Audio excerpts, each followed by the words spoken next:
Yahudi yang kita kenal merupakan suatu bangsa yang ada kaitan eratnya dengan Bani Israel.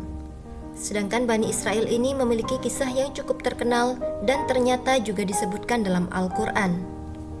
Yahudi merupakan suku bangsa yang merangkap sebagai agama.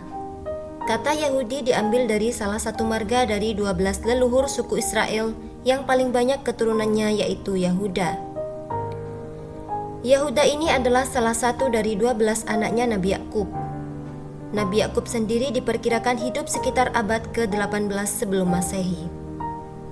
Dan Nabi Yakub ini memiliki nama lain, yaitu Israel. Kata Israel sendiri terdiri dari dua kata, Isra yang artinya hamba dan El yang artinya Tuhan. Arti Israel adalah hamba Tuhan. Kemudian Allah mengutus banyak nabi kepada kaum ini melebihi jumlahnya nabi yang diutus di tempat yang lain.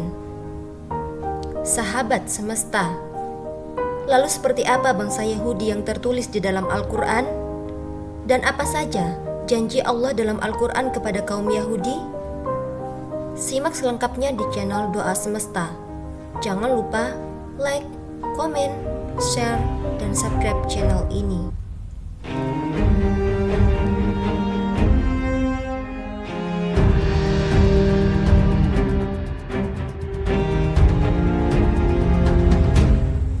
Kaum Yahudi memang terkenal akan kesombongan dan keras kepalanya. Bahkan dari nabi-nabi yang diutus pada masa itu didustakan oleh mereka. Ada beberapa nabi yang dibunuh dengan sengaja oleh mereka bangsa Yahudi. Seperti yang tertera dalam Quran surat Al-Baqarah ayat 87. Apakah setiap datang kepadamu seorang rasul membawa sesuatu pelajaran yang tidak sesuai dengan keinginan kalian, lalu kalian bersikap sombong? Kemudian beberapa orang di antara nabi itu kalian dustakan, dan beberapa orang dari nabi yang lain kalian bunuh. Mereka bangsa Yahudi sebenarnya tahu bahwa tindakan pembunuhan tersebut tidak dibenarkan, dan Allah juga menyebutkan bahwa orang-orang Yahudi itu telah berupaya untuk membunuh Isa, akan tetapi tidak berhasil. Bangsa Yahudi memang terkenal sebagai bangsa yang sering meremehkan bangsa lain. Mereka selalu menganggap bahwa bangsa merekalah yang terbaik dan paling istimewa di bumi ini. Dalam Al-Quran pun sudah dijelaskan kisah bagaimana bangsa Yahudi. Sebagaimana firman Allah dalam surat Al-Isra ayat 4-5. Dan telah kami tetapkan terhadap Bani Israel dalam kitab itu, sesungguhnya kamu Bani Israel akan membuat kerusakan di bumi ini 2 kali, dan pasti kamu akan menyombongkan diri dengan kesombongan yang besar. Maka apabila datang satu hukuman kejahatan yang pertama dari kejahatan itu, kami mendatangkan kepadamu hamba-hamba kami yang mempunyai kekuatan besar. Lalu mereka mencarimu keluar masuk kampung ke seluruh negeri, dan itulah ketetapan yang pasti terlaksana. Ayat tersebut diturunkan di Mekah jauh sebelum kaum muslimin punya kekuatan di Madinah.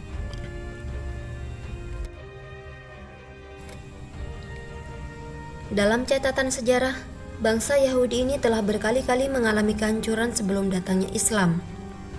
Pada mulanya keberadaan bangsa Yahudi pernah hampir punah oleh kekuatan Babilonia dan Romawi. Ketika itu Yahudi ditaklukkan oleh Babilonia. Kejadian itu terjadi sekitar abad ke-5 sebelum Masehi.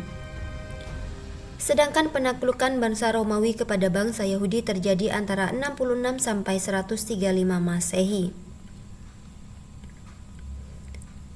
Pengusiran dan kehancuran bangsa Yahudi yang pertama kali mengakibatkan orang-orang Yahudi terpecah dan tersebar ke seluruh negeri.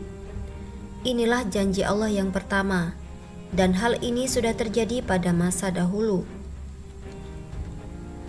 Kemudian setelah masa kehancuran itu, Allah janjikan mereka bangsa Yahudi menguasai dunia. Allah berjanji kepada Yahudi untuk memberikan kesempatan kepada mereka bangkit lagi dengan kebangkitan yang luar biasa. Janji ini sesuai dengan masa sekarang, yaitu bangsa Yahudi saat ini sedang menguasai dunia. Hampir seluruh lini mereka berhasil kuasai seperti bidang ekonomi, sosial politik, dan pemerintahan. Allah Subhanahu wa Ta'ala berfirman dalam surat Al-Isra ayat 6,